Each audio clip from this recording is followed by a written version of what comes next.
প্রিয় দর্শক, আজকে আমি আপনাদের স্বাগত জানাচ্ছি। আমি শাখাওয়াত হোসেন সেলিম। আজ আমাদের অতিথি প্রবাসের অত্যন্ত জনপ্রিয় কবি, লেখক, সাহিত্যিক, সংগঠক এবং বাংলাদেশ থেকে আগত একজন তরুণ লেখিকা, কবি।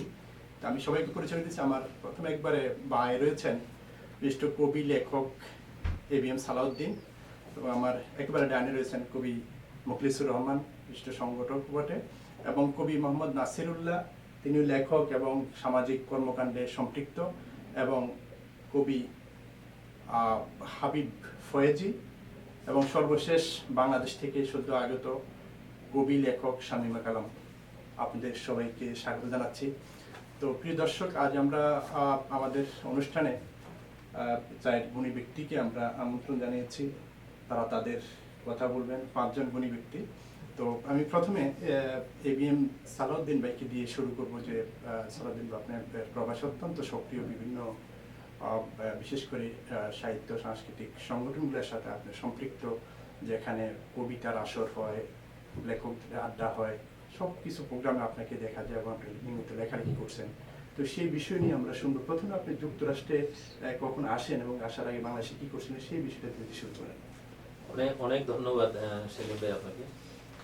আজকে আপনাদের এই অনুষ্ঠানে আমাকে আমন্ত্রণ করার জন্য আমি সবিনয় ধন্যবাদ জানাচ্ছি।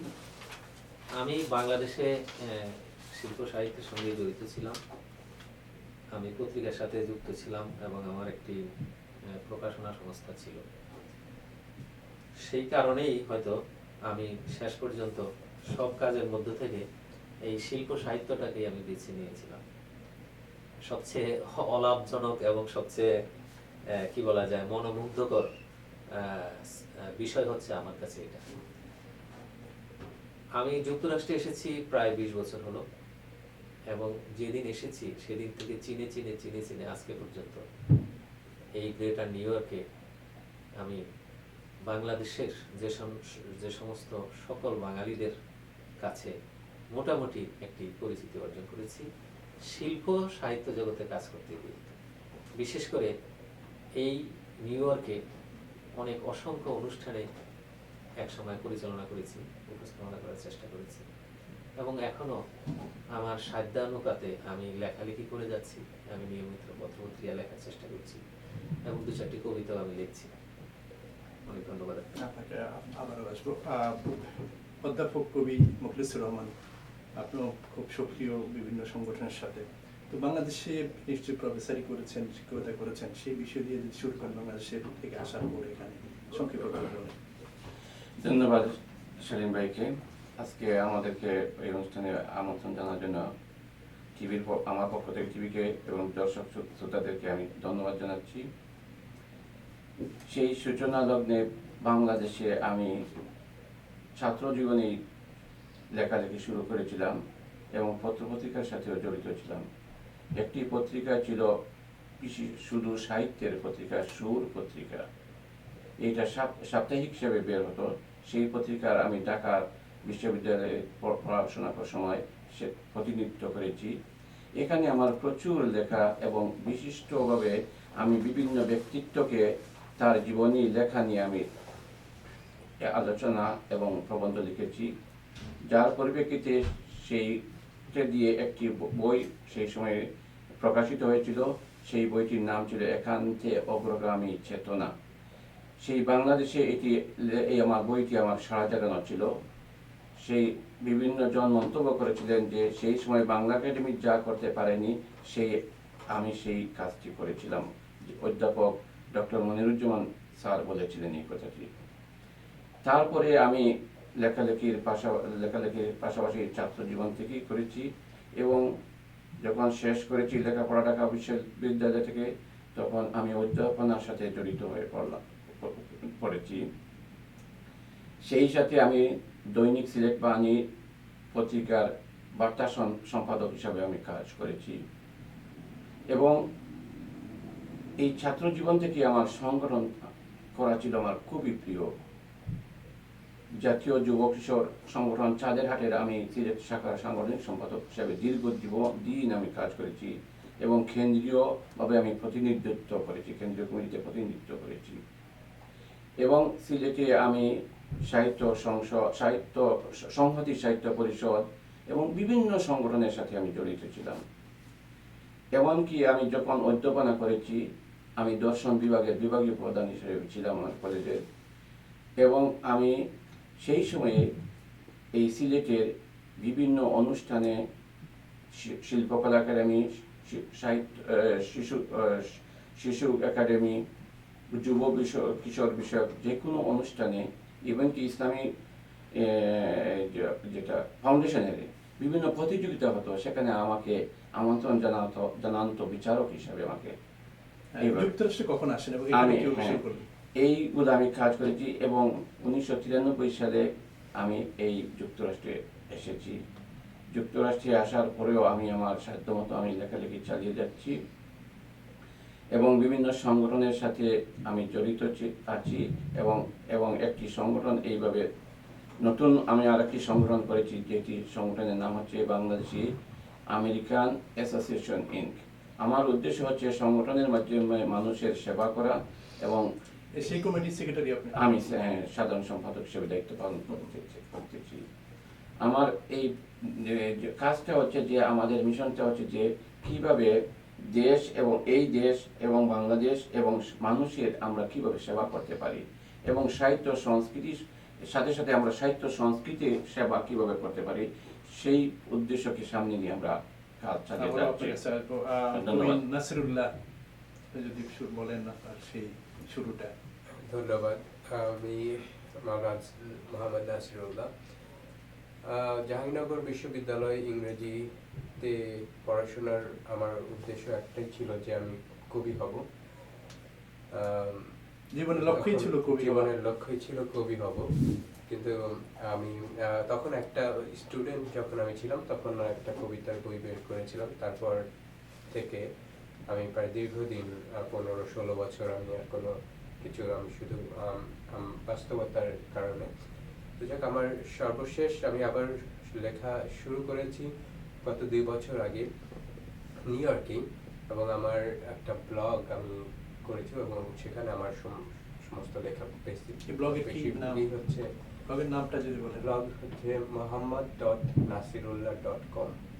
এখানে আসার আগে বাংলাদেশে কি করছিলেন? আমি বাংলাদেশে একটা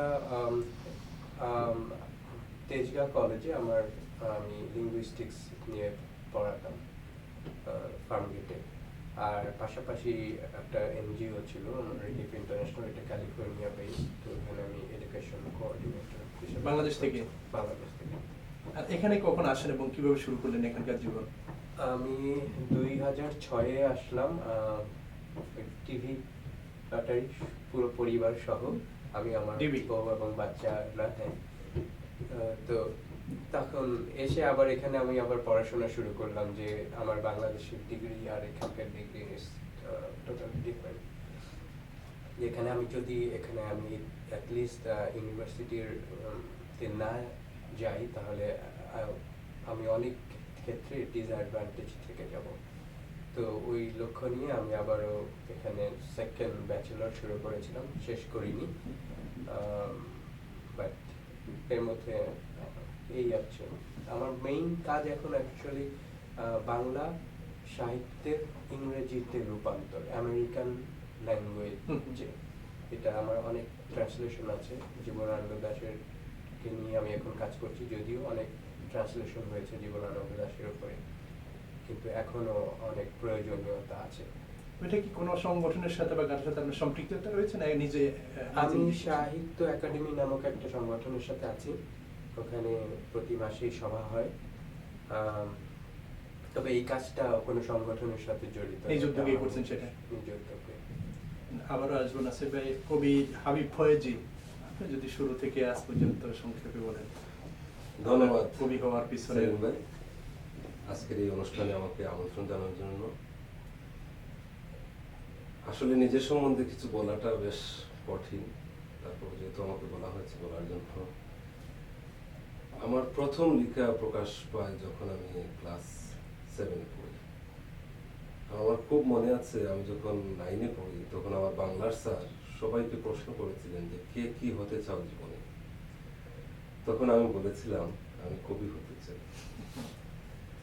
তারপর থেকে ধীরে ধীরে ম্যাট্রিক, ইন্টারমিডিয়েট, তারপর এমসি কলেজে বাংলা সাহিত্য অনার্স মাস্টার্স। আসলে আমি ওই দ্বারাই ওই দিকেই হেঁটেছি, যদিও আমি জানি এই পথটা খুবই দুর্গম। তারপর আমার একটা নেশা কাজ করেছে, আমাকে সবসময় সাহিত্যের দিকে টেনে নিয়েছে। বাংলাদেশে থাকতে আমি একটা পত্রিকা, একটা মাসিক, অনিয়মিতই, নাম ছিল বাউলা, ওটার সম্পাদনা করেছি যৌথভাবে আমি এবং সালমান ফরিদ, আর আমাদের সাথে ছিলেন প্রফেসর খালেদ উদ্দিন।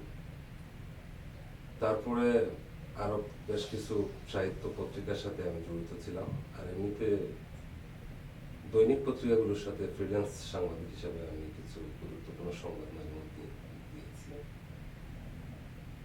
পরিবারের সবাই অনেক আগেই আমেরিকায় আসছেন, আমার ভাই প্রায় 26 বছর, কিন্তু আমি একেবারে শেষে আসছি, আমার আসার মাত্র 2 বছর হলো।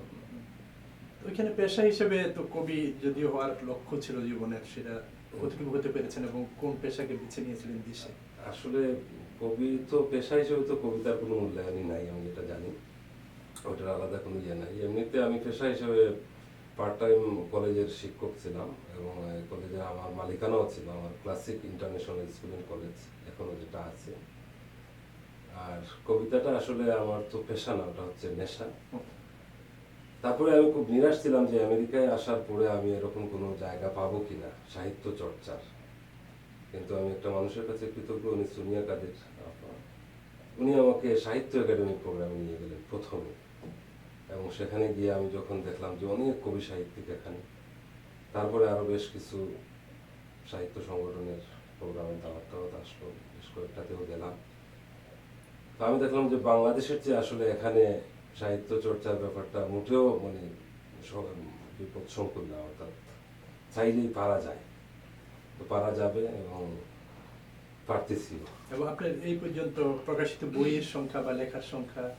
আসলে আমাকে বাংলাদেশে বলা হতো যে নীরব কবি, কেউ কেউ আবার বলতেন যে চুপচাপ কবি। তা আমি প্রকাশ্যে আসতে আমার খুব একটা ইয়ে ছিল। আমার কবিতার বই 3টা বের হয়েছে। প্রথম হচ্ছে নীলসাগরের তীরটা 1999 সনে, তারপর একটা সূর্যবা খরামদের স্রোত 2006-এর 21শে বইমেলায়, এরপরে 2014 সালে মাস্তুলে মাতাল হাওয়া, এই 3টা বই বের হয়েছে। আবারও আসবো। কবি লেখক শামীমা কালাম বাংলাদেশ থেকে সদ্য আগত, আপনি যদি আপনার কবি এবং লেখক হওয়ার যে গল্পটা বলেন, কিভাবে হলেন? ধন্যবাদ আপনাকে। শ্রোতা বন্ধুরা, অগ্রিম ঈদ মুবারক। আমি আমার বাবা কবি ছিলেন। আমি আসলে উত্তরাধিকারভাবেই আমি বলবো যে আমি কবিতার সাথে ঘেঁষাঘেঁষি করছি, কিংবা আমি কবিতার সাথে খেলা করছি। কবিতা আসলে খুবই সুখের একটা জীবন, এবং এখানে দুঃখ অনেক বেশি, দুঃখের ঢেউটা থাকবেই। তো আমি লিখছি, ছোটবেলা থেকেই লিখছি। আমার 2006 সালে প্রথম কাব্যগ্রন্থ বের হয়। বইটির নাম ছিল সবুজ অরণ্যে ডানা মেলা প্রজাপতি। খুব চঞ্চল ছিলাম, লিখতাম। তো যে বাবা লিখতেন, এটা তো একটা প্রেরণা ছিল, ওনার রক্ত প্রবাহিত হচ্ছে আমার শরীরে, এটা তো অস্বীকার করা যায় না। তো আমার লেখালেখির কারণে আমার বেশ ভালো লাগে, আমার ঘুরতে ভালো লাগে, নতুন জায়গা দেখতে ভালো লাগে, আমার ভালো মানুষের সাথে মিশতে ভালো লাগে, আমার নতুন কিছু করতে ভালো লাগে। হ্যাঁ, আমার কাছে মনে হচ্ছে, আমাকে প্রায় বলা হয় যে এই মেয়েটা কি জানি কখন মত পরিবর্তন করে। তো আমি এরকম দেখা গেল যে যখন আমি মিশি, যখন আমি দেখি, নতুন কিছু দেখি, যত দিন যাচ্ছে তত মন পরিবর্তন হচ্ছে, এবং মনে হচ্ছে জীবন আসলে একটা কবিতার মতো, যেখানে অসংখ্য ঢেউ থাকে, যেখানে আমি যদি শুধু দুঃখ নিয়ে বেঁচে থাকি, কিংবা আমি যদি শুধু সুখ নিয়ে বেঁচে থাকি, তাহলে তো আমি পার্থক্যটা বুঝতে পারবো না। তো এভাবে আমি বেশ কয়েকবার ইংল্যান্ডে ভ্রমণ গিয়েছি। হ্যাঁ, তারপরে আসছি, আমার অভিজ্ঞতা অনেক বেড়েছে। যুক্তরাষ্ট্রে কবার আসলেন এই পর্যন্ত? এই পর্যন্ত আমি আমেরিকাতে এসেছি 2 বার। 2013 সালে এসেছিলাম প্রথম, এবং আমি আসলাম 2016 সালে। এবং আরো হয়তো আসবো। কি মনে হয় লন্ডন, বাংলাদেশ, আমেরিকা কবি সাহিত্যিকদেরকে দেখে কি মনে হয়? আমি বেশ কয়েকটি ইংরেজি- দেশ ঘুরেছি, আমার সৌভাগ্য হয়েছে। তো আমার কাছে অনেক ভালো লাগে, অনেক ভালো লাগে। আমার কাছে মনে হয় আমাদের দেশ, আমাদের এই সবুজ দেশ, আমাদের এই গরিব দেশের একজন নাগরিক হিসাবে, একজন মানুষ হিসাবে যখন আমি বড় দেশে আসি কিংবা আমি উন্নত কোনো সুন্দর পরিবেশে আসি, তখন আমাকে আমাকে খুব বেশি আমার পরিচয়টা ফুটে ওঠে, আমার দেশের পরিচয়টা ফুটে ওঠে, আমার মনের আবেগটা খুব ফুটে ওঠে, তখন আমি ধারণ করি কবিতায়। তো এই পর্যন্ত আমি 13টি বই লিখেছি টুকটাক আর কি। আমি ভালো লিখি না, ভালো কিছু করি না, শুধু আমার নিজের শান্তির জন্য এবং আবেগ প্রকাশ করার জন্য। কারণ কবিরা খুব বেশি আবেগ প্রবণ হয়।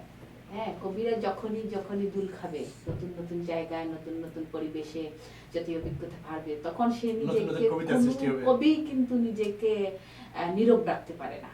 কোন কবি এই পর্যন্ত কোনো না কোনো ভাবে কবি, ধোঁয়া, ভালোবাসা, টাকা এগুলো ফুটে ওঠে। কবির পরিচয় কথা বলতে বলতে এমনিতেই পাওয়া যায়। তো এই টাকা ধোঁয়ার মতো কবিরাও এক সময় এইরকম আর কি, যেমন আজকে আপনাদের সাথে আমার দেখা হয়ে গেল। এ নিয়েও হয়তো একটা কবিতা হ্যাঁ, এ নিয়েই তো, রচিত হবে। এটাই তো একটা কবিতা। আমি কি ভেবেছিলাম আজ থেকে 1 মাস আগে, আমি কল্পনাই করি নাই যে আমি মিলেনিয়াম টিভিতে আসবো, কথা বলবো, এইরকম আর কি। না, আমার কাজ করি আমি। তো আমি যেহেতু বেশ কয়েকটি বই বের করেছি, এই জন্য কবিতার বই বিক্রি হয় না, ভালো কবিদের কবিতার বই বিক্রি হচ্ছে না, আর আমরা তো এখনো অক্ষার্থ রয়ে গেছি। তো এই জন্য মানে অর্থের যোগান দিতে হয়। আমি বই লিখে নিজে- কোনো মানে অর্থনৈতিকভাবে বেনিফিট পাওয়া হচ্ছে যায় না। না। আমি নিজে সিলেট শহরে একটি ফ্যাশন হাউস করেছি, যেখানে এটা হচ্ছে আওরত ফ্যাশন শপ, যেখানে যেখানে মেয়েদের কাপড় চোপড় বিক্রি করা হয়। তো আমার নিজস্ব এই ব্যবসাটা হচ্ছে আমার নিজস্ব, এবং আমার এই মনে মনে শুধু হাসি, এটা সবাইকে তো বলা যায় না। তো এই অর্থ দিয়ে আমি কবিতার বই বের করি। অনেকেই প্রশ্ন করে যে শামীমা, তুমি অনেকটা বই বের করেছো, অনেক এটা তো কবি, আজকাল তো সবকিছুর দাম বেড়েছে, বইয়ের কাগজের দাম বেড়েছে, সবকিছুর দাম বেড়েছে। তা আমি কি করি যে আমার টাকা দিয়ে আমি ব্যাংকে জমাবো না, আমি টাকা দিয়ে প্রাসাদ তৈরি করব না, আমি টাকা দিয়ে কিছু করব না। আমার স্বপ্ন জীবনে যদি টাকা হয়, তাহলে আমি কবিদের সাহায্য করব, কবিদের সাহায্য করব, কবিতার জন্য কাজ করব, ভালো মানুষের সাথে মিশবো, জীবনকে উপভোগ করব, এবং জীবনে সবসময় আমি চাই যে সততার সাথে কাজ করে যেতে। কারণ সততার যে আনন্দ, সততার যে ধনী, আমার কাছে যখন সততা থাকবে, আমি মনে করি পৃথিবীর মধ্যে সবচেয়ে ধনী ব্যক্তি হচ্ছে আমি। আমি যখন কোনো অপরাধ করি, আমার কাছে মনে হচ্ছে আমি পৃথিবীর মধ্যে সবচেয়ে দুর্বল ব্যক্তি হচ্ছে আমি। আমার কথা বলতেও মন চাবে না, আমি কারোর সাথে মিশতেও ভালো লাগবে না, কোনো কাজ করতে কাউকে প্রেরণা দিতেও পারবো না। তো আমি দেখেছি যে কবিতাই একমাত্র মাধ্যম, যেখানে মধ্যে নিজেকে ফুটিয়ে তোলা যায়, অন্যকে প্রেরণা দেওয়া যায়, এবং ভালো কাজের জন্য মানুষকে উদ্যুক্ত করা যায়। হ্যাঁ, উৎসাহী। আবারও আসবো আপনার কাছে। ধন্যবাদ আপনার আপনাকে। কবিতা সম্পর্কে, কবি সম্পর্কে যে বিষয়টা বললেন, এই বিষয়টা দেখতে পারেন আসলে কবিতা কি, কবি কি? অনেক ধন্যবাদ। আজকে মিলেনিয়াম টিভিতে এসে আসলে খুব বৈচিত্র্য আমরা পাচ্ছি, বিশেষ করে কবিতা নিয়ে। কবিতা আসলে এমারসনের একটা উক্তি আছে, এমারসন বলেছেন যে মনে মনে কিন্তু সবাই কবি। অর্থাৎ কবিতা হচ্ছে এমন একটা জিনিস যেটি ভেতর থেকে উঠে আসে। সেই সুবাদে আপনিও কিন্তু একজন কবি। হয়তো আপনার উচ্চারণটা ওইভাবে ঘটে না, আপনার পরিস্ফুটনটা আমরা সেভাবে দেখতে পাই না, কিন্তু কবিতা কিন্তু আপনার মধ্যে আছে। কারণ আমাদের স্রষ্টাও বলেছেন যে তোমাকে আমি যেই গুণ, যেই অভিজ্ঞতা এবং যেই বৈশিষ্ট্য দিয়ে সৃষ্টি করেছি, এটাকে তুমি যেভাবে তোমার পরিস্ফুটন ঘটাবে এবং সেটাকে যদি আপনি কবিতার ঢঙে সাজিয়ে দেন, তাহলে সেটা কবিতা হয়ে যাবে।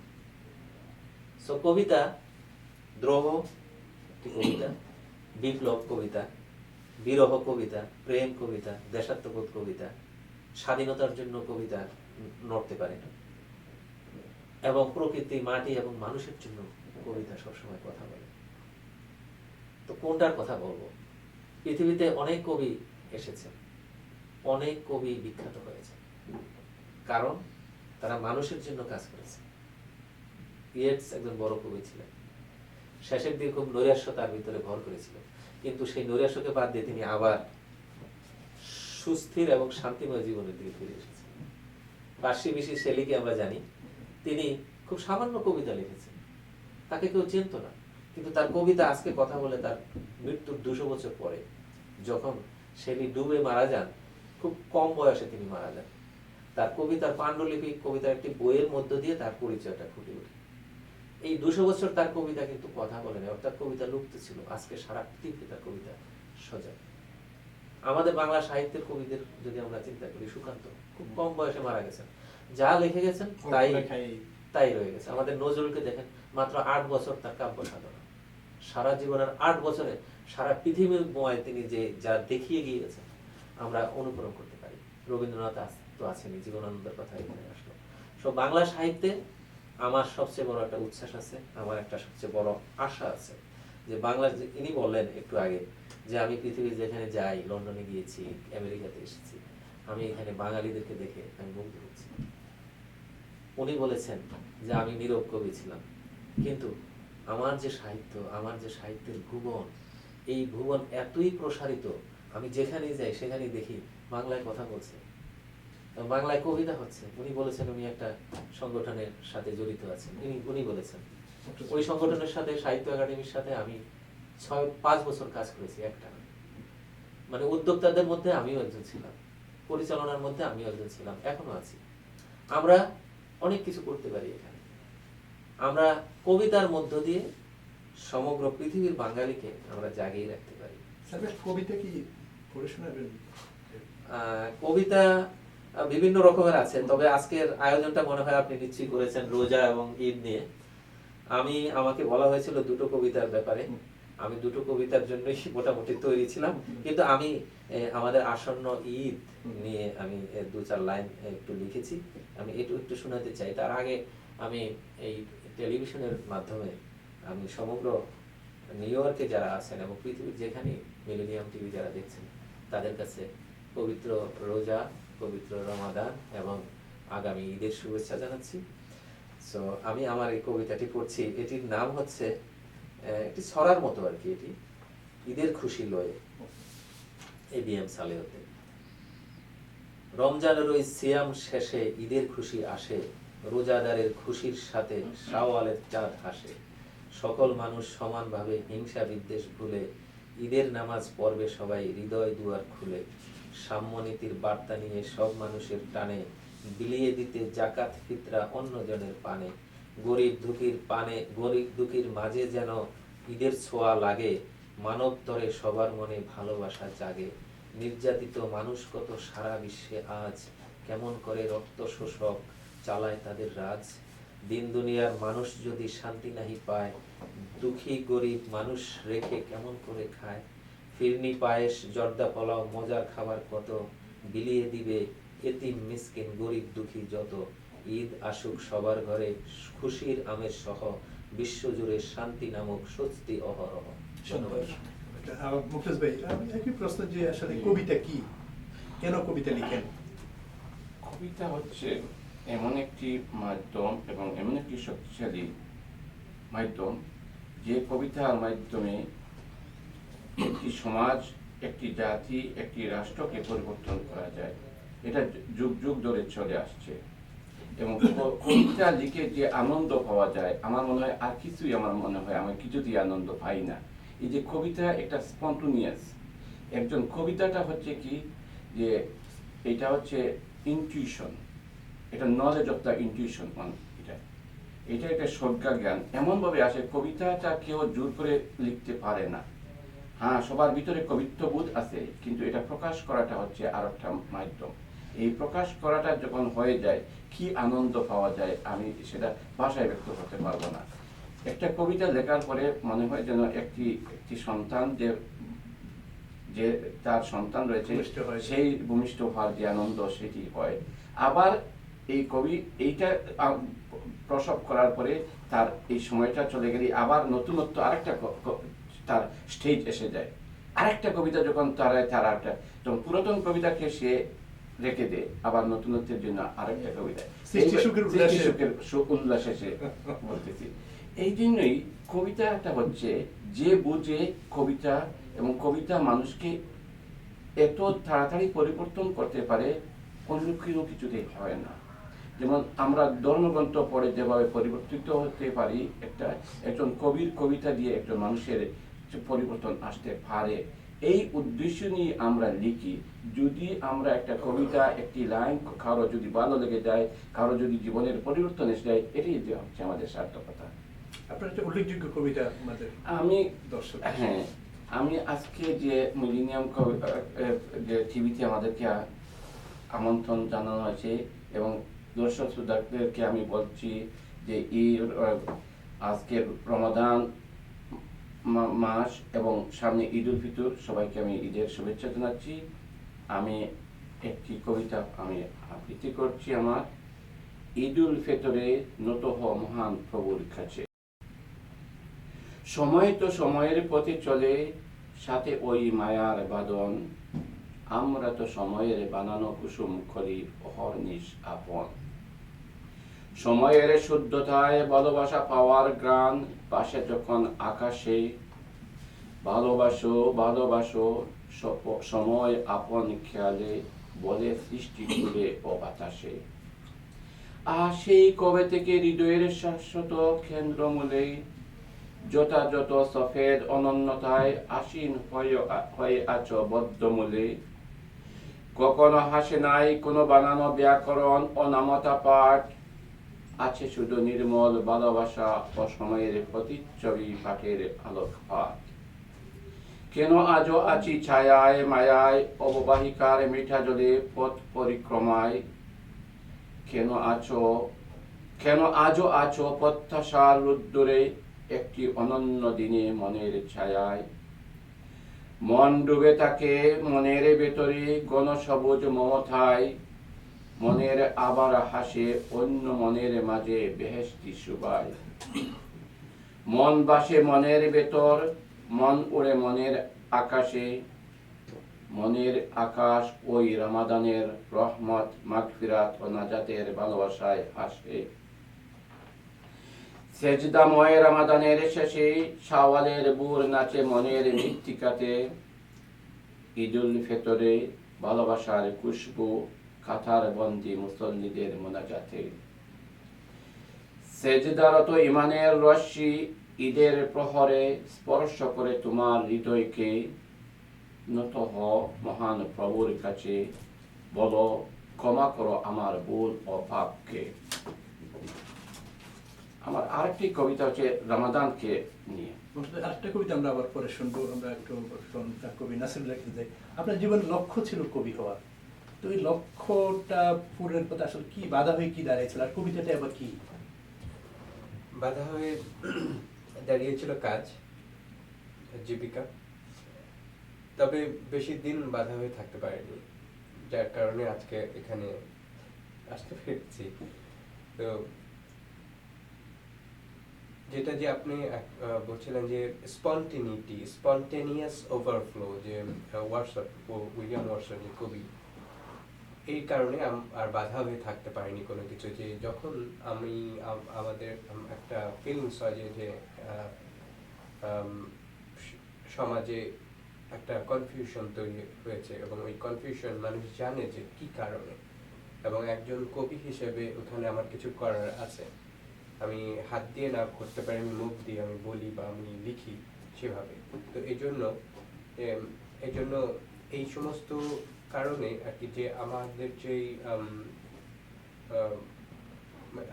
ভাষার একটা কিছু যখন আমরা দেখি, তখন অনেক কিছু আছে এত সুন্দর যে সেগুলো ভাষায় আর প্রকাশ করা যায় না, অথবা এত কুৎসিত যে মুখে কোনো ভাষাই আসে না যে ওটা বর্ণনা করে না। তো যখন ওইটাকে শিল্প রূপে ভাষায় আনা হয়, তখনই সেটা তো কবিতা হয়ে যাচ্ছে। মানে এই বিষয়টা যখন আমাকে করে, মানে আন্দোলিত করে, তখন আর তখন আমার কাজ আমি থামায় আমি লিখতে পারি। একটা লিখিত লেখা কবিতা পাঠকদের উদ্দেশ্যে, দর্শকদের উদ্দেশ্যে। সবাই তো রমজান এবং প্রোগ্রামটাও তাই ছিল, রমজান এবং ঈদ উপলক্ষে। আমার আসলে রমজানের যে শিক্ষা এবং বর্তমান আমেরিকাতে আমাদের মুসলিমদের যেই মিডিয়া যেভাবে আমাদেরকে অন্যদের কাছে আমাদের আইডেন্টিটি যেভাবে তুলে ধরছে, সেই বিষয়টাকে নিয়ে আমি আসলে এটা লিখেছি যাতে একটা কনফিউশন দূর হয়, বিশেষ করে নেটিভ আমেরিকান যারা আমেরিকান তাদের। আমি ইংরেজি কবিতাটাই করছি। New Yorker, Mohammad Nasirullah. No queen rules us, but we got queens. The Bronx is the best friend.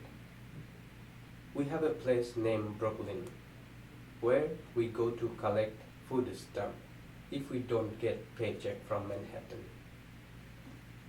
They call us New Yorker. We love them all. We are street boys and girls. We live in a street. We feed in a street. We dance in a street. We are a little crazy. We are a little crazy, but we keep watching our footsteps while riding into subway car. We are Muslims, Christians, Jews, Hindus, pagan, and so on, gay and lesbians. Don't bomb us, please. Don't divide us, please. Let us love. We all will return to Allah. He will let us know what we're supposed to do and what we used to do. Excellent, সুন্দর। কবি হাবিব ফয়েজ, আপনারও কবি হওয়া এই জীবনের লক্ষ্য ছিল গোড়ার দিকে, তো কেন হতে পারলেন না, কি মনে হয়, এবং আসলে কবিতাটা কি? ধন্যবাদ আবারও আমাকে সুযোগ দেওয়ার জন্য। আসলে কবি হওয়াটা খুব কঠিন বিষয়। একটা কথা আমরা জানি যে বাঙালি মাত্রই কবি, তো সেটা কেউ কেউ এখান থেকে কবি হয়ে উঠে, আবার কেউ কেউ কবি হতে পারে না, কিন্তু সবার ভিতরেই কাব্য প্রতিভা আছে। আমাদের আসলে যে বাধা যেটা, ওটা হচ্ছে পরিবারগতভাবে একটা সমস্যা আছে। যেমন বিশেষ করে আমাদের বাঙালি যারা আছে, কবিরা সাধারণত নিজের জন্য কিছুই করতে পারে না, সমাজের জন্য করে। সমাজের মানুষ কবি সাহিত্যিকদেরকে বাহবা দেয়, কিন্তু ঘরে অনেক খোঁটা, এমনকি গালিগালাজও শুনতে হয়। যেমন একজন কবিকে সাধারণত যদি বাজার করার কথা বলা হয়, সে লিস্ট লিখে নেওয়ার পরেও দেখা গেছে দুই একটা ছেড়ে আসতে নিয়ে আসতে পারেনি, তো আসার পরে তাকে অনেক বকাঝকা শুনতে হয়। কিন্তু ঘরের মানুষ কখনো বুঝতে চায় না কিংবা চেষ্টাও করে না যে এই মানুষটা কি জন্য সেটা ভুলে আসলো। তার ভিতরে একটা বেদনা, একটা অন্যরকম একটা বিষয় কাজ করে। এটা আসলে আরেক কবি বুঝতে পারে, এটা আসলে ঘরের কেউ বুঝতে পারে না। সেজন্য মাঝে মধ্যে কবিতার ক্ষেত্রে অনেক পিছিয়ে যাই আমরা, কিন্তু তারপরেও কবিতা আমাদেরকে এগিয়ে নিয়ে যায়। কবিতা সাধারণত আমার কাছে যেটা মনে হয় নিজের সন্তানের মতো। আমার মোখলেস ভাই বলেছেন যে প্রসব করার মতো। আসলেও এটা একটা বেদনা। যতক্ষণ মাথায় কবিতাটা ঘুর ঘুর করে, আমি যতক্ষণ পর্যন্ত এটাকে কাগজে শিল্পরূপ দিতে না পারি, ততক্ষণ পর্যন্ত আমার যেন শান্তি নেই, স্বস্তি নেই। আমি যেন কেমন একটা অস্বস্তির মধ্যে থাকি। তখন দেখা গেছে আমার মনোযোগ নেই। সাধারণত আমাকে কেউ কিছু বললে যেন আমি শুনেও ঠিক ওটা আমার ভেতরে ঢুকতেছে না। আসলে কবিতাই আমাকে সাধারণ এই কথাগুলো আমার ভিতরে ঢুকতে দিচ্ছে না। কবিতাটা বের হলে তারপরে অন্যটা ঢুকবে, এরকম। কবিতা আসলে সাধনারও বিষয়। বর্তমান সময়ে আসলে বেশ আশার কথা বলা যায় এটাকে, আবার নিরাশার কথাও। যেভাবে কবির সংখ্যা বাড়ছে আমাদের বাংলা সাহিত্যে, এর মধ্যে প্রকৃত কবি আসলে বের করা কঠিন। তারপরেও মনের একটা প্রশান্তি, আত্মপ্রশান্তির জন্য হয়তো অনেকেই লিখছে, সেটাও একটা সাধুবাদ জানাচ্ছি যারা কবিতা লিখছেন। আর বিশেষ করে আমার কাছে কবিতার গুণগত মানের ব্যাপারে যেটা প্রশ্ন আসছে, যে একটা কবিতাকে যদি 10 জন 10 ভাবে মূল্যায়ন করেন, এটার 10টা অর্থ তুলেন, তাহলে আমার দৃষ্টিতে সেটা হচ্ছে একটা সফল কবিতা। আপনার একটা কবিতা আমাদের দর্শকদের উদ্দেশ্যে পড়ে শোনান। হ্যাঁ, কবিতা, যেহেতু কবিতার অনুষ্ঠানে মানে আসলে পরিচয় সেভাবেই আপনারা তুলে ধরেছেন, তো কবিতা তো একটা পড়তেই হয়। সম্মানিত দর্শক শ্রোতা যে যেখানে আছেন পৃথিবীর সবাইকে আমি আমারও অগ্রিম ঈদের শুভেচ্ছা জানাচ্ছি। আমার কবিতার শিরোনাম আমি এবং একজন অন্ধ। আমি একজন অন্ধকে চিনি আজ বহুদিন, গলির মোড়ে প্রায় তার সাথে দেখা হয়। বড় চতুর সে, কণ্ঠ শুনিয়ে চিনে ফেলে এবং হাসি মুখে বলে, কেমন আছেন কবি ভাই? তার জন্য আমার খুব কষ্ট হয়, বড় মায়া জাগে। লোকটা এত সুন্দর করে কথা বলে, এত সুন্দর মন, অথচ পৃথিবীর কোনো সুন্দর সে দেখতে পায় না। তার প্রিয়তমা স্ত্রী কিংবা সন্তানের নিষ্পাপ চেহারা, না, কোনো কিছুই না। বিষয়টা আমাকে ভীষণ পীড়া দেয়। আল্লাহকে বলি, এ তোমার কেমন বিচার? একদিন কৌতূহলবশত তাকে জিজ্ঞেস করি, আপনি যে চোখে দেখেন না, আপনার কি কোনো দুঃখ হয় না? লোকটির উত্তর শুনে আমি থমকে যাই।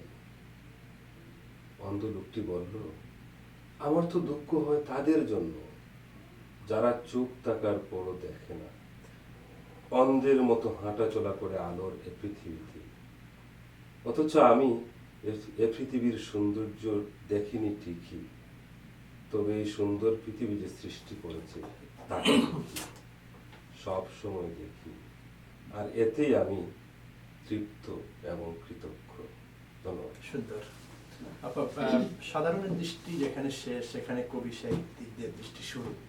আপনি বিশ্বের বিভিন্ন দেশ ঘুরেছেন, তো যেখানে বাঙালিদেরকে দেখেছেন এই সাহিত্য, কবিতা ইত্যাদি নিয়ে যখন দেখেন, কি মনে হয় তুলনামূলক তিন দেশের, বাংলাদেশ, ব্রিটেন এবং যুক্তরাষ্ট্র?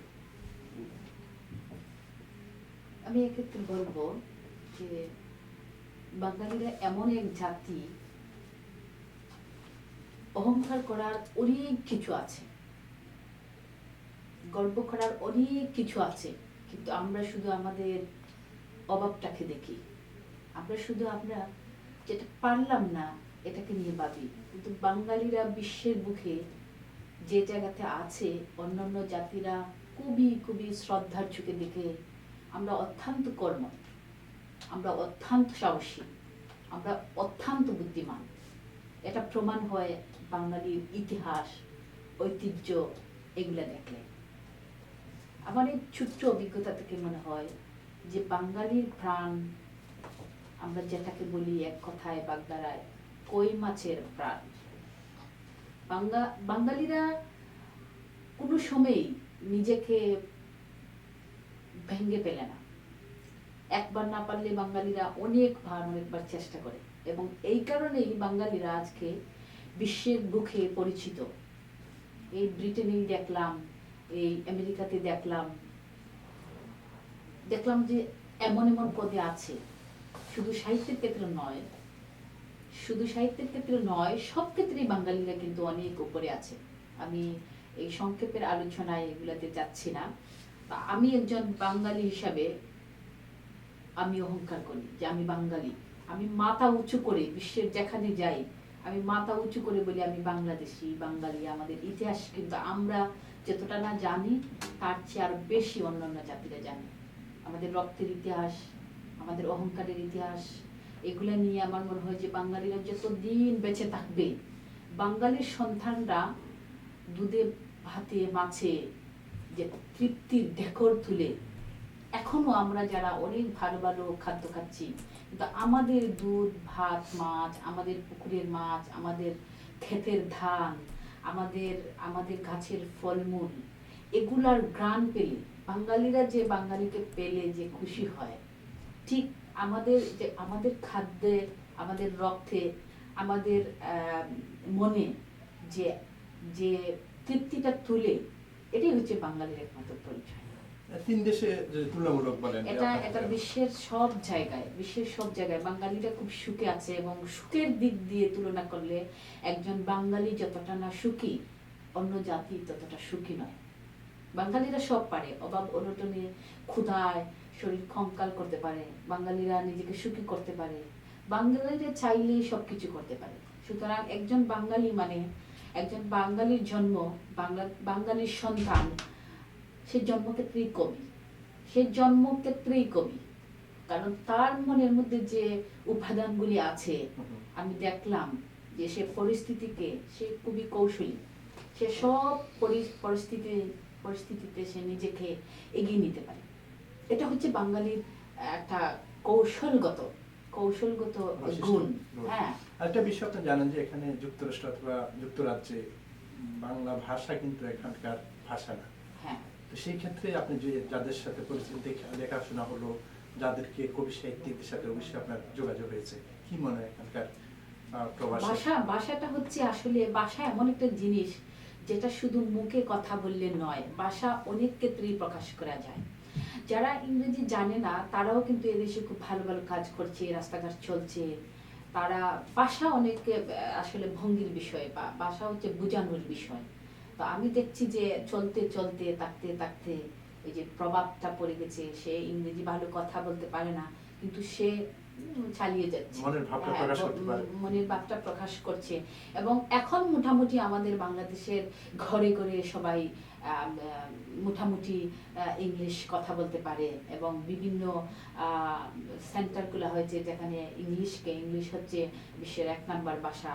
এই 1 নম্বর ভাষাকে উন্নত করার জন্য বিভিন্ন ল্যাঙ্গুয়েজ সেন্টার আছে, যেখানে গিয়ে তার ভাষাটাকে উন্নত করছে, এবং সে তার অবস্থানগত দিক দিয়ে সে নিজেকে চালিয়ে যাওয়ার মতো। সাহিত্য চর্চাটা আপনি কেমন দেখছেন? যে আপনি যে বিষয়টা বললাম যে এটা যুক্তরাজ্য এবং হচ্ছে যুক্তরাষ্ট্র। অত্যন্ত একটা খুশির কথা যে আমাদের বাঙালিরা যেখানে আছে, সেখানে তার প্রাণের সাহিত্যকে খুবই সুন্দরভাবে, এত ব্যস্ততার মধ্যে, এত কর্মব্যস্ততার মধ্যে দেখলাম যে মানে সাহিত্য চর্চা করে যাচ্ছে। এটা কিন্তু অনেক খুশির কথা, এটা আমাদের জন্য অনেক প্রশান্তি বয়ে আছে। যুক্তরাজ্যের কোন দেশে আপনার বেশি মনে হলো যে প্রবাসীরা এই সাহিত্য সংস্কৃতির সাথে ওটা সম্পৃক্ত? আসলে আমার জন্য তুলনা করা খুবই কঠিন বিষয় হয়ে যাবে, কারণ আমি যখন ইংল্যান্ডে ছিলাম দেখলাম যে গত 3 বছর থেকে বাংলা একাডেমি পুরস্কার দেওয়া হচ্ছে, বাংলা একাডেমি বই মেলা হচ্ছে, এবং বাংলা একাডেমির বই মেলাতে বাংলাদেশে তো অবশ্যই প্রতি বছর আমি যাই, কিন্তু যখন দেখলাম ইংল্যান্ডে বাংলা একাডেমির বই মেলা, সেখানে আমি উপস্থিত হতে পেরেছিলাম, সৌভাগ্য হয়েছিল আমার। এত সুন্দর প্রাণীর মেলা, অনেক দূর থেকে 8 ঘন্টা 10 ঘন্টা ড্রাইভ করে বই মেলাতে আসছে বাঙালিরা, ছোট ছোট বাচ্চাদের নিয়ে আসছে। এবং এই আমেরিকাতেও দেখলাম বই মেলা 3 দিন ব্যাপী বই মেলা হয়, 3 দিন ব্যাপী বই মেলা হচ্ছে, আন্তর্জাতিক হ্যাঁ। বই মেলা। এটা আসলে এই যে বাঙালিরা যারা খোঁজ নিচ্ছে যে তার ছুটি কবে আসবে, সে বইমেলাতে আসবে, বা একটা প্রোগ্রাম, আমি আসার পরে বেশ কয়েকটি অনুষ্ঠান দেখলাম যে বাঙালিদের উপস্থিতি, এটা প্রশংসনীয়।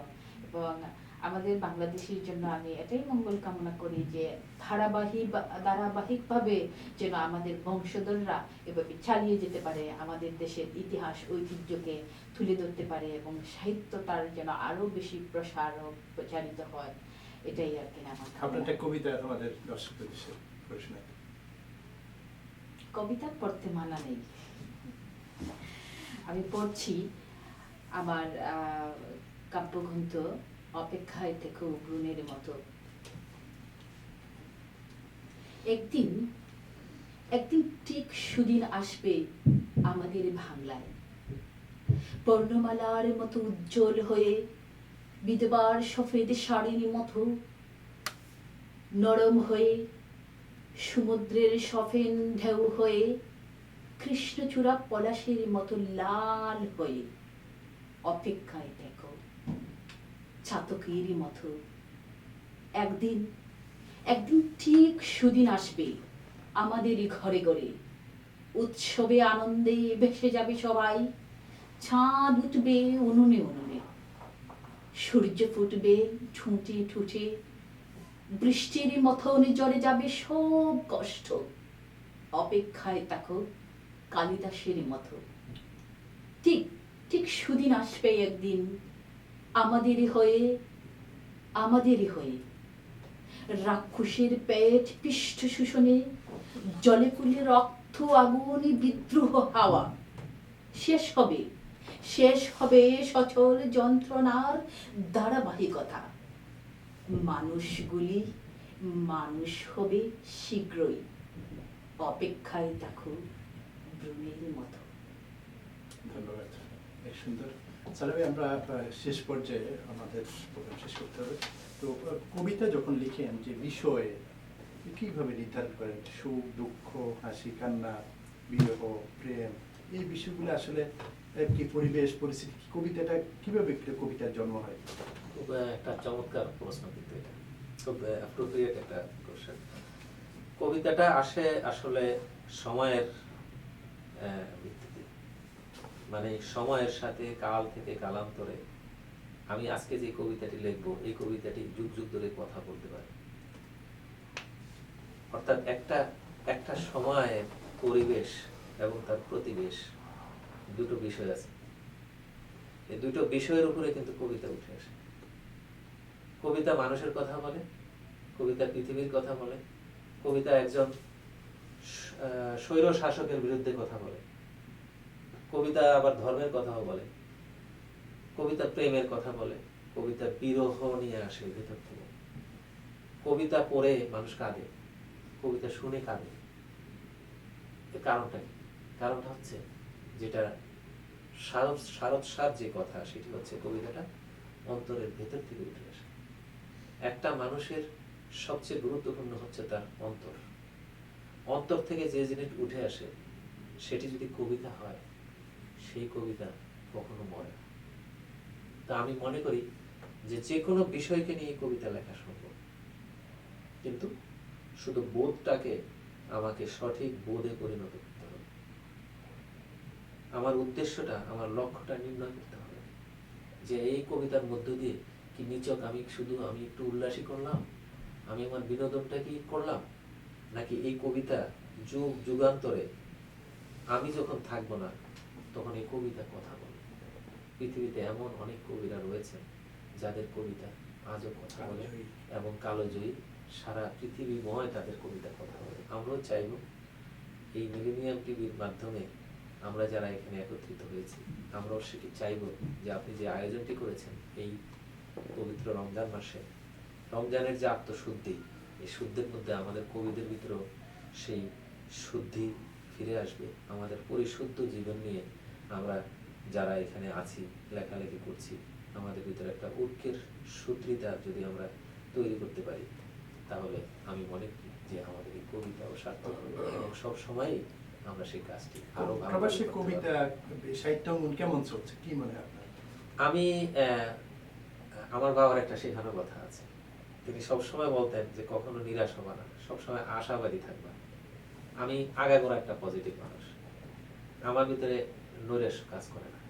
আমি যতদিন সুস্থ আছি আশা করি নৈরাশ্য আমার কাছে আসতে পারবে না। তো আমি খুবই আশাবাদী যে কবিতা এবং প্রবাসে বাংলা সাহিত্য, বিশেষ করে আমেরিকাতে বাংলা সাহিত্যর যে সরব উপস্থিতি আমরা দেখতে পাচ্ছি, আগামীতে এই সাহিত্য আরো সুপ্রসার ঘটবে, আরো সম্প্রসার হবে। আর আপনারা যারা টেলিভিশনের মাধ্যমে, মিডিয়ার মাধ্যমে তাদেরকে তুলে ধরছেন, এটা তো বিশ্বময় ছড়িয়ে যাবে। উনি ইংল্যান্ডের কথা বলেছেন, আমিও এরকম কয়েকটি দেশের কথা বলতে পারি। আমি অন্তত 20টি দেশে আমি ঘুরেছি, ইংল্যান্ড সহ। আমি সব জায়গায় দেখেছি যে বেসমেন্টে বসেও কিন্তু কবিতা জীবনের কথা বলতেছে বাঙালিরা। মানুষ মানে পালিয়ে বেড়াচ্ছে, কিন্তু ওখানে গিয়ে কবিতা শুনে সে আন্দোলিত হচ্ছে যে না, আমার তো পালানোর সময় না, আমার নেই কাগজ নেই, তাতে কি হয়েছে।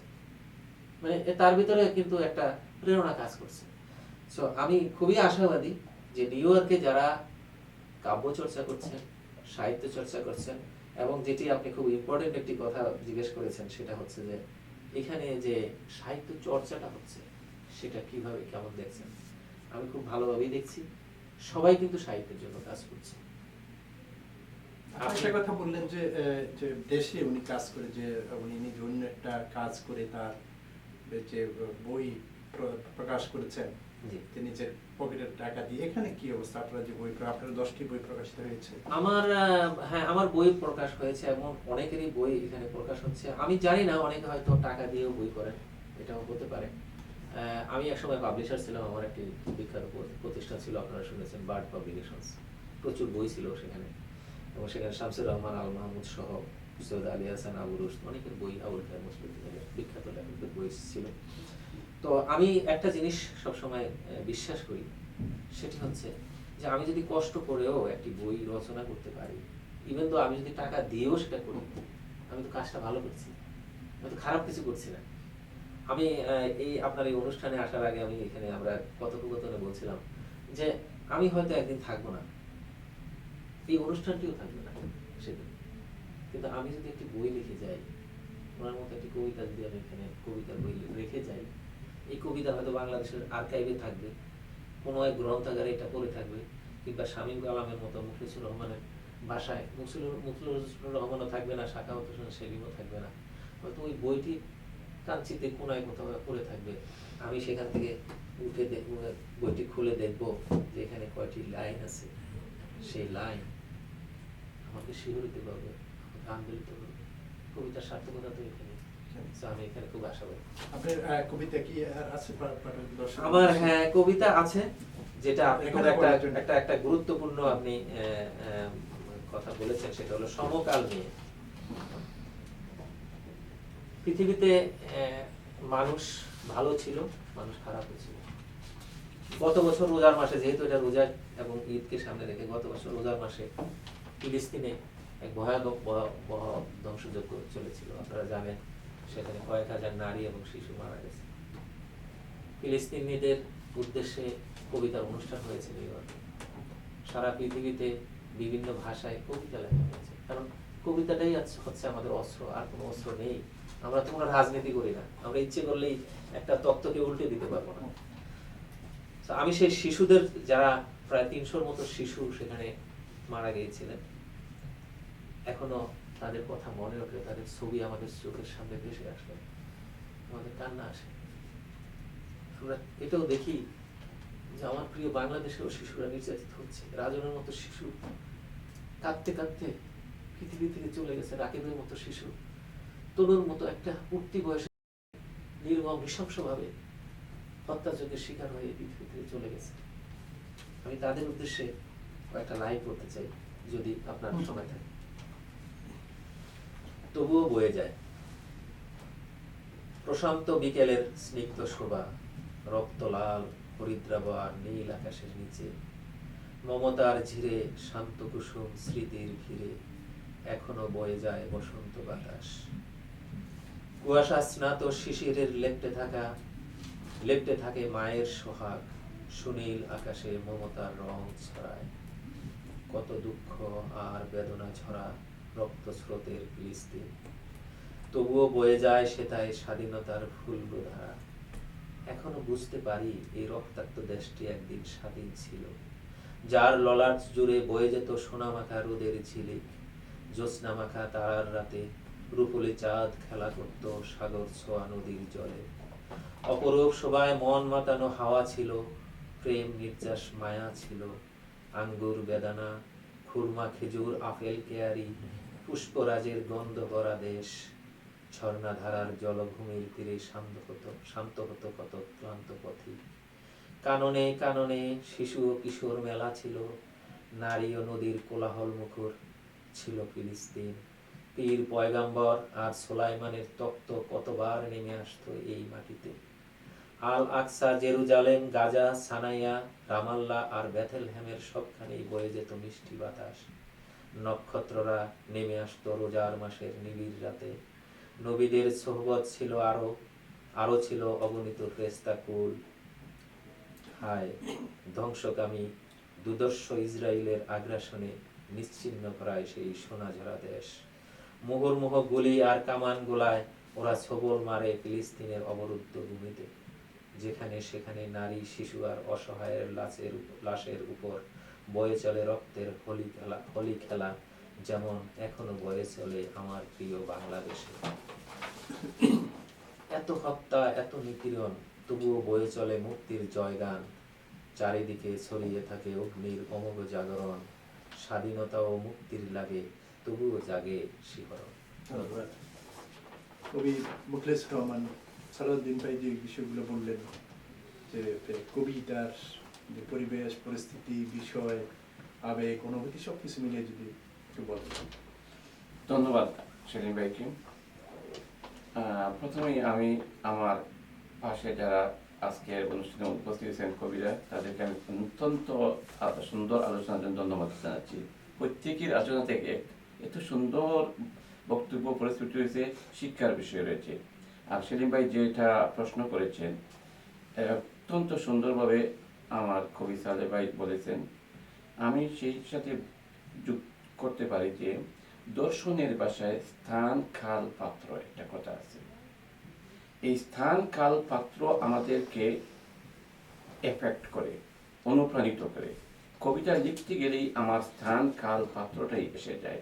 আমি কখন কোন সময় কি দেখতেছি, কি অনুভব করতেছি, কি আমাকে আবেগে নিয়ে আসতেছে, এবং এই স্থান, কাল, পাত্রের ভিতর দিয়ে সমাজ, রাষ্ট্র, মানুষ এবং এই পরিবেশ সব কিছু এসে যায়। এই পরিবেশের এইগুলার ভিতর দিয়ে আমাদের কবিতার প্রাণটা ফুটে ওঠে। এই লিখতে গেলেই আমাকে, এমন কবি আছে একটি তুচ্ছ জিনিসকে নিয়ে কবিতা লিখছেন, কিন্তু তার যে লেখার পরিবেশনায় এমন একটি সুন্দর শৈল্পিক রূপ এসে গেছে এবং এটা হৃদয়গ্রাহী হয়ে গেছে, যেটা বারবার পড়তে ইচ্ছে হয়, কিন্তু সামান্য একটা তুচ্ছ জিনিস। এই জন্যই বলা হয় যে কবি সবাই হয় কবি, কিন্তু এই কবিত্ববোধ, শিল্পবোধকে নিয়ে আসাটাই হচ্ছে সবচেয়ে বড় কাজ। এইটাই যে করতে পেরেছেন তিনি কবি হয়েছেন। দর্শকদের একটা কবিতা এইভাবে বলতে জি, যে কবিতাটা যে বলতেছিলাম যে আবেগের প্রয়োজন এবং কবির হৃদয়ের প্রয়োজন, এবং তাকে আরেকটা জিনিস থাকতে হবে, তার উদ্দেশ্য থাকতে, তার মেসেজ নিয়ে আসতে হবে। কবিতার মাধ্যমে একটা মেসেজ থাকতে হবে। তুচ্ছ জিনিস হোক, কিন্তু এই মেসেজ থাকতে, কবিতার মধ্যে যে কবিতায় মেসেজ থাকবে সেই কবিতাটা সার্থক হয়ে আসে, এই কালোজয়ী হয়ে আসে মানুষের মধ্যে। এই যে সালেহ ভাই বলছেন যে একটি লাইন পড়ে একজন মানুষ তার জীবনকে পরিবর্তন করতে পারে, সেইটি হচ্ছে কালোজয়ী কবিতা। তাকে ধন্যবাদ আমাকে আরেকটি কবিতা পড়ার সুযোগ দেওয়ার জন্য। আমি যেহেতু রমাদান মাস, সেই রমাদান মাস উপলক্ষে আমার এই 2-3 দিন আগে আমি লিখেছিলাম এই কবিতাটি। রমাদান প্রশান্তির মধুর নিবাস, কোনো কোনো মুহূর্তের প্রতীক্ষায় আমাদের সময় অতিক্রম করে। আমাদের সময় যায় আমাদের ঠিকানায়, সুফিবাদ তত্ত্বের আলোর মননে।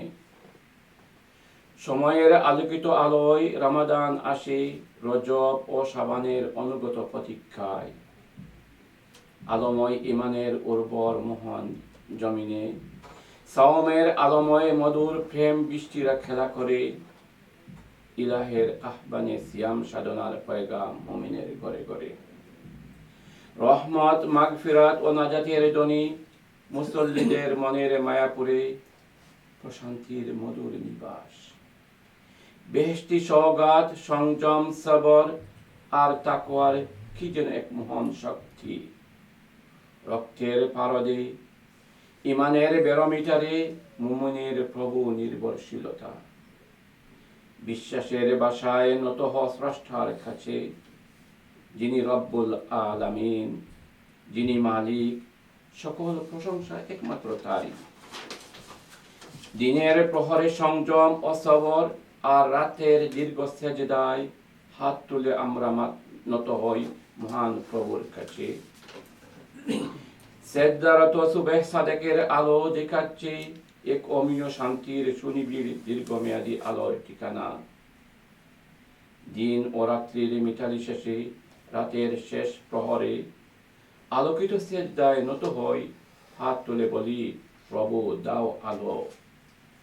শেষ প্রহরের যে আলো মিশে যায় সিদরাতুল মুনতাহা, উথাল পাতাল আলোময় সমুদ্রের আলো দ্বারা উন্মোচন করে আলোর রহস্য। আলোর রহস্যে রমাদানের শেষ দশকে মর্যাদার আলোময় রাত, মর্যাদায় আসীন, রহমত বরকতে সমাসীন শ্রেষ্ঠ রজনী। রাত্রে নিহিত সংবাদ, কারুকাজ ও রূপে গুণে ভরপুর হাজার মাসের সাথে তুলনীয় লাইলাতুল কদর। জ্যোতির্ময় আলোরা নেমে আসে চারদিকে, আকাশে বাতাসে। রাত্রের প্রহরে জোরে যাওয়া বৃষ্টির মতো শুধু জোরে সালাম সালাম সালাম। এক পশরা আলো আমার হৃদয়ে খেলছে প্রশান্তির খেলা, হে রহমতের মালিক। দয়াময় মনের মায়াপুরে তোমার নিবাস, হৃদয়ে জেলে দাও আলো।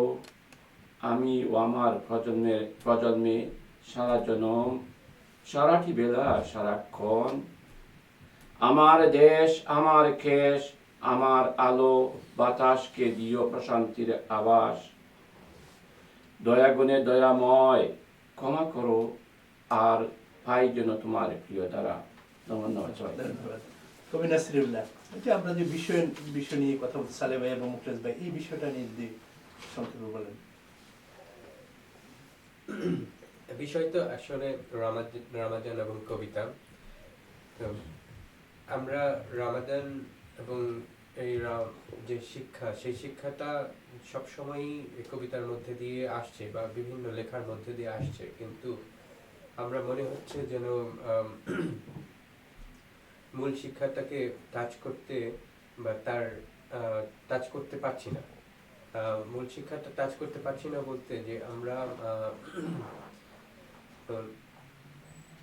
আমি কবি শহীদ কাদরির সঙ্গে একদিন বসলাম, তো ওনার সাথে একদিন কথা বলছিলাম। আমি বলছিলাম যে দেখেন, আমরা যেখানে থাকি, আমার এলাকা, আমি যে যা দেখছি সেটা যদি আমার কবিতার মধ্যে আসে তাহলে ঠিক আছে। আমি যদি 1300 বছর আগের কোনো ঘটনা নিয়ে আমি লিখি, তো আমি কানেক্ট করতে, কিন্তু আমার অডিয়েন্স হচ্ছে আমার আশেপাশের মানুষজন যারা শুনছে, তারা জানে না, তারা অনুধাবন করতে পারছে না, তাহলে আমি তাদেরকে কিভাবে কতটুকু পরিবর্তন আনতে পারবো বা কতটুকু আমি সার্থক হব আমার কাজের মাধ্যমে। তো এই বিষয়টা আমার ইয়া। তবে একটা জিনিস সালেহ ভাই বলছেন যে ক্লাসিক যে রচনাগুলো হয়ে যায়, সেগুলো এখন থেকে 1500 বছর পরও মনে হবে যেন তখনকারই লেখা, তখনকারই জন্যই কেউ পড়ে আন্দোলিত হচ্ছে, একটা দুটো লাইন বা একটা দুটো ভাবনা। তো এটা এরকম জটিল যে একটা কবিতার 10টা মানে যদি কেউ না করে তাহলে সেটা কবিতা হয় না। বিষয় নির্ধারণটা মানে বর্তমান সমাজ, পারিপার্শ্বিকতা সবকিছু মিলে কবিকে দৃষ্টি রাখতে হয় যে মানুষ কি চায়, সমাজ কি চায়, সমাজের বর্তমান অবস্থা কি চায়। অ্যাকচুয়ালি সমাজ অনেক কিছু চায় যেগুলা আবার স্ট্যান্ডার্ড না। যে আমি যদি কবিতাকে আমার সুনীতি প্রতিষ্ঠার হাতিয়ার করে তুলি, হিসেবে ব্যবহার করতে চাই, তাহলে তখন আমাকে তো কবিকে অনেক ভবিষ্যৎ দেখে বুঝে করতে হয়। সমাজ চাইলে তো হবে না। কবি সমাজকে দ্রষ্টা হতে হবে। কবি সমাজকে পথ দেখায়। হ্যাঁ, আপনার আরেকটা আমরা শেষ পর্যায়ে আরেকটা কবিতা দিয়ে যদি শেষ করেন আপনার। আমি এই রামাজান বিষয়ে আসার সময় আমার বন্ধু কবি আবিফ ফাজির সাথে বলছিলাম কথা, যে আমরা দেখা যায় যে আমরা পানাহার থেকে অব্যাহতি আমাদের, এবং অন্যান্য ধর্মেও তাই আছে, এই রামাজানের মতন প্র্যাকটিস আছে, কিন্তু ডিফারেন্ট। আমরা কিভাবে ডিফারেন্ট? আমি যদি আমার মধ্যে যদি এই বোধটা যে আমি আমার আরেকজনের সাথে যখন আমি কথা বলি তখন যাতে আমি গীবত না করি, কিন্তু এই বিষয়টা দেখা যায় যে অহরহ আমরা না জেনেই করছি। তো আমি রমজান রোজা রাখছি কিন্তু সেটা করছি, দ্যাট মিনস যে আমি মৃত ভাইয়ের মাংস খাচ্ছি। আমি প্রকৃত শিক্ষাটা আমরা ইফতারের আগেই এই ঘটনাগুলো হয়ে যাচ্ছে, তাহলে এই বিষয়গুলো আর কি। তো আমার কবিতার নাম হচ্ছে দুশ্মন। দোষ শব্দটাকে আমি দোষ যুক্ত করে এখানে উচ্চারণ করব, দুষ বলে। দুশ্মন।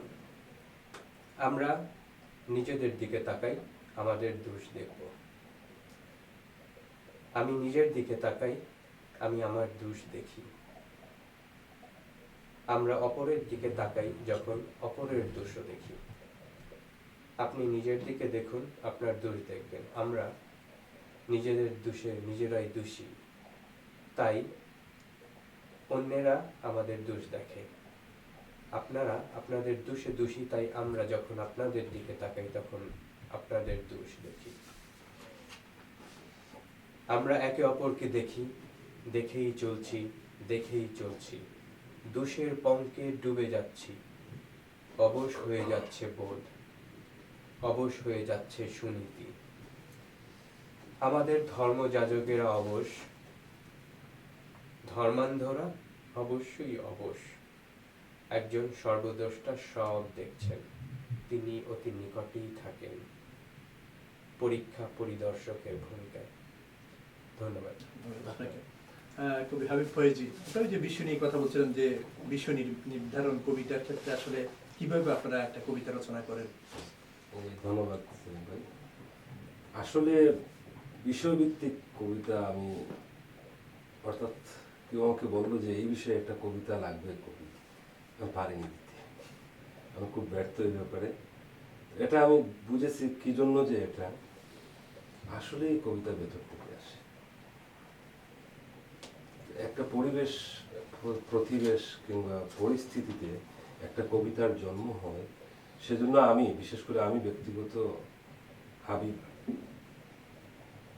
কারো অর্ডারে কোনো কবিতা লিখতেই পারি না, বিষয়ভিত্তিক কবিতা লিখতে পারি না। স্বতঃস্ফূর্তভাবে যে না আসে, যে স্বতঃস্ফূর্তভাবে যদি না আসে ভেতর থেকে, তাহলে আমি লিখতে পারি না। সেজন্য অনেক প্রকাশনায় আমার লেখা যাচ্ছে না, আমি দিতে পারছি না। যেমন এই উপলক্ষে বেশ কয়েকটা ম্যাগাজিনের আমাকে বলা হয়েছিল লেখা দিতে, কিন্তু আমি দিতে পারি না। সেটা আসলে হয়তো আমার ভাষা জ্ঞান কিংবা অনেক কিছুর অভাব আছে আমার ব্যক্তিগতভাবে। আর আমি এটার দিকে যেটা উপলব্ধি করি সেটা হচ্ছে আসলেও কবিতা ভেতর থেকে আসে, উপর থেকে আসে, আমার যেটা বিশ্বাস এবং ধারণা। আর তবে আমাদের যারা লেখালেখিতে আছি, ভিতর থেকে যদি না আসে তাহলে তো লিখতে পারবোই না, কিন্তু তারপরেও কিছু চেষ্টা করার দরকার এই সমাজ এবং এই দেশের জন্য, জাতির জন্য। তারপরেও মাশাআল্লাহ এই পৃথিবীতে আমাদের বাংলা সাহিত্যে বিশেষ করে যে পরিমাণ কবিতা লেখা হচ্ছে, একটা জাতি শুদ্ধ হওয়ার জন্য আমি মনে করি আজ থেকে যদি আর কোনো কবি কোনো কবিতা না লিখেন তাতেও কোনো অসুবিধা নেই, কিন্তু আমরা ফলো করছি না। যেগুলো এ পর্যন্ত আমরা পেয়েছি আমাদের শিক্ষিত মহল থেকে, মনীষীদের কাছ থেকে কিংবা কবি সাহিত্যিকদের কাছ থেকে, তা আমরা কাজে লাগাচ্ছি না। আমরা শুধু কবিতা শুনছি, হাততালি দিচ্ছি, আনন্দ পাচ্ছি, এতেই যেন সীমাবদ্ধ থেকে যাচ্ছে আমাদের। তো আমি যারা যেখান থেকে কবিতা আজকের এই অনুষ্ঠান শুনছেন সবাইকে বলবো যে আসলেও যারা লেখালেখি করেন, অর্থাৎ কবি, আমার দৃষ্টিতে কবিরা হচ্ছেন ভবিষ্যৎ দ্রষ্টা। একজন কবি একটা কবিতা লিখেন, তিনি ভবিষ্যৎ দেখেই লিখেন। এবং আপনি 200 পৃষ্ঠার একটা বই পড়ে যে জিনিসটা পাবেন, আপনি মাত্র 10 লাইনের একটা কবিতা থেকে তা পেতে পারেন। এই আনন্দটাও পেতে পারেন, কিংবা এরকম একটা আপনার উপকারে আসে এরকম কোনো জিনিসও, মানে অনেকটা একটা ছবির মতো, একটা ছবি দেখলে যেমন একটা বিষয় জানা যায়, একটা কবিতাটা হচ্ছে একটা কল্পচিত্র, চিত্রকল্প, যেটা টোটালি একটা চিত্রকল্প ফুটে উঠে এখান থেকে একটা সমাজ, একটা জাতির অনেক কিছুই এখান থেকে উদ্ধার করা যায়, কিন্তু সেভাবে দেখতে হবে। এজন্যই বলা হয় যে কবিতার পাঠক হচ্ছে আসলে শুদ্ধতম পাঠক, এবং কবিতা হচ্ছে সাহিত্যের শুদ্ধতম শাখা। তো আপনারা জানেন যে সাহিত্যের যে শাখাগুলো আছে এর মধ্যে সবচেয়ে কম বেশি মানে পাঠক হচ্ছে এই কবিতা পাঠক। তারপরেও আমাদের পাঠকের উদ্দেশ্যে জি, তারপরেও ধন্যবাদ আপনাকে, আপনি যেহেতু আমাকে সুযোগ দিচ্ছেন। তো আমি শুনে আমরা জানছি, হ্যাঁ, দর্শকরা হয়তো মেসেজ পাবে, আপনারা কি বলতে চাচ্ছেন। জি।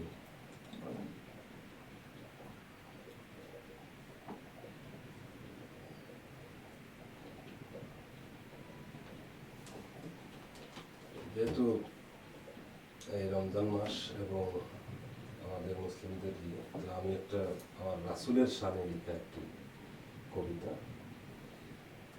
কবিতার শিরোনাম হচ্ছে নূরের ফুল। আমি নালায়েক, তোমার প্রশংসা করার নেই ক্ষমতা। তোমাকে সৃষ্টি করেছেন যিনি, সর্বোত্তম প্রশংসাকারী তিনি। স্রষ্টার শ্রেষ্ঠতম সৃষ্টি তুমি, তোমার জন্য আলোকিত এ ভূমি। নিঃস্বয়ে গোলাম, নিঃশর্তে তোমার মুবারক কদম চুমি। আমি কেন, পুরো পৃথিবী তোমার কাছে ঋণী, কিন্তু আমি পাপী, তোমাকে কতটুকু চিনি। তোমার উম্মত হতে কত নবী করেছেন আফসোস, আমি তোমার উম্মত হয়েও নেই কোনো জ্ঞান হুঁশ। একবার জাগাও আমার দিলে তোমার নুরানি জোশ। তুমি তো এ পৃথিবী সৃষ্টির মূল, অন্ধকারে ফুটেছিলে নূরের ফুল। তুমি তো পৃথিবীতে প্রতিষ্ঠিত করেছিলে সঠিক মানবতা। ধন্যবাদ। ধন্যবাদ আপনাকে দিয়ে শেষ করবো। আপনি শুনেছেন সবাই কথা যে কবিতার বিষয় নির্ধারণ, তা আপনি কবিতা এবং গদ্য দুটোই লিখছেন, পদ্য গদ্য। যখন এই প্রকাশ কোন একটা বিষয়কে প্রকাশ করতে চান, তা আপনি কিভাবে নির্বাচন করেন, যেটা গদ্যের মাধ্যমে বা পদ্যের মাধ্যমে, এই বিষয়ে বলুন। এই পার্থক্যটা শুরু হয় কবি হাবিবের শেষ কথা দিয়ে বলবো, মানবতা থেকে। যখন আমাদের মানবতা অক্ষুণ্ণ হয়ে যায়, অচল হয়ে যায়, যখন দেখি সূর্যের আলো সবার চোখে পড়ছে না, কেউ এখনো গভীর অন্ধকারে রয়ে গেছে, যখন দেখি কেউ খাচ্ছে খুব ভালো ভালো খাবার, এই যে আমরা রোজা রাখছি, এটা কেন? এই রোজা রাখছি এই পার্থক্যটা দূর করার জন্য, যে ক্ষুধার্তরা কিভাবে 12টি মাস ক্ষুধার্ত থাকে, আমরা মাত্র 1 মাস আমরা ক্ষুধার্ত থাকি, তাও দিনের বেলা কত ভালো ভালো খাবার সন্ধ্যার পরে আমরা খাই। অনেকের অনেক কিছু জুটে, অনেকের কিছুই জুটে না। এই যে পার্থক্য, এই পার্থক্যটা থেকেই স্পন্দন জাগায় লেখার জন্য। আমি অনুপ্রেরণা পাই, আমি এই পার্থক্যের ভিতরে দুল খাই। আমার কাছে মনে হয় যখন দেখি নিষ্পাপ কোনো মানুষ অসংখ্য অপরাধে চারদিকে সে জালের মতো আটকে গেছে, নিরপরাধী মানুষটি সে অপরাধের বোঝা নিয়ে ঘুরছে, সমাজের চোখে সে অপরাধী হচ্ছে, আদৌ সে অপরাধী কি না এটা সবাই বুঝতে পারে না। যারা বুঝতে পারে তাদের যন্ত্রণা, তাদের কষ্ট, এগুলোই ফুটে ওঠে কবিতায়। আমি দেখলাম যে উন্নত মানের দেশগুলাতে এই পার্থক্যটা কম বলে তারা উন্নত, তারা আরো বেশি এগিয়ে যাচ্ছে। আমার দেশের কথা, যে আমার দেশে অনেক পার্থক্য আছে, আমার সোনার দেশ, আমার এত সুন্দর দেশ, এত ভালো দেশ, এরপরে আমাদের মধ্যে অনেক পার্থক্য আছে। যেমনটি আমরা মনের দিকে বলি, শারীরিক দিকে বলি, সব দিকেই। এই জন্যই বলছি যে হে পৃথিবী, পার্থক্য ভুলে যাও, পার্থক্য ভুলে যাও, মানবতা বিবেক জাগ্রত করো, আমরা মানুষ, এটাই আমাদের বড় পরিচয় হোক। আমরা শেষ করব। আপনার প্রবাসকে নিয়ে কোনো কবিতা কি লেখা হয়েছে, বিশেষ করে যুক্তরাষ্ট্রে আসার পর? প্রবাসীদের নিয়ে আমার অনেক লেখা আছে, কিন্তু এই মুহূর্তে আমার সাথে আনছি না। আমি ছোট্ট একটা কবিতা কিংবা ছড়া বলা যায়, আমি এই পার্থক্য কথাটা দিয়ে যে কথাটি বোঝাতে চেয়েছিলাম, এটা নিয়ে আমি পড়ছি। নাম মাটির জীবন। আমরা যারা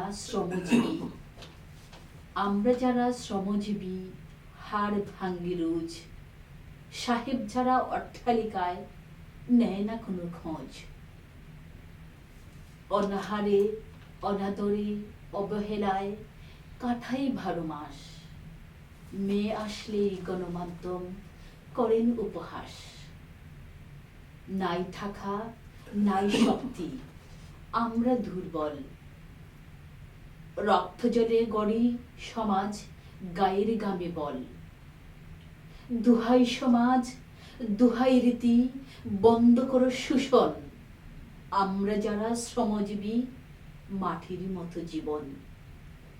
সবাইকে ধন্যবাদ, ভালো থাকবেন, ঈদ মোবারক। আপনাকে ধন্যবাদ সারা ভাই, অনেক ধন্যবাদ। আমাদের শেষ করতে হয় কবি আপনাকে অনেক ধন্যবাদ।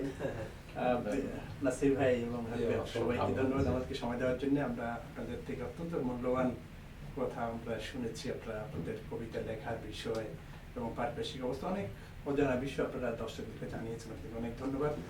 প্রিয় দর্শক, আজ আমরা এখানে শেষ করবো। আমরা যখন এই প্রোগ্রামটি করছি, আজকে রমজানের শেষ দশক চলছে। তো আপনাদের সবাইকে অগ্রিম ঈদ মোবারক। আপনারা ভালো থাকুন, সুস্থ থাকুন এবং মেহমানের সঙ্গে থাকুন।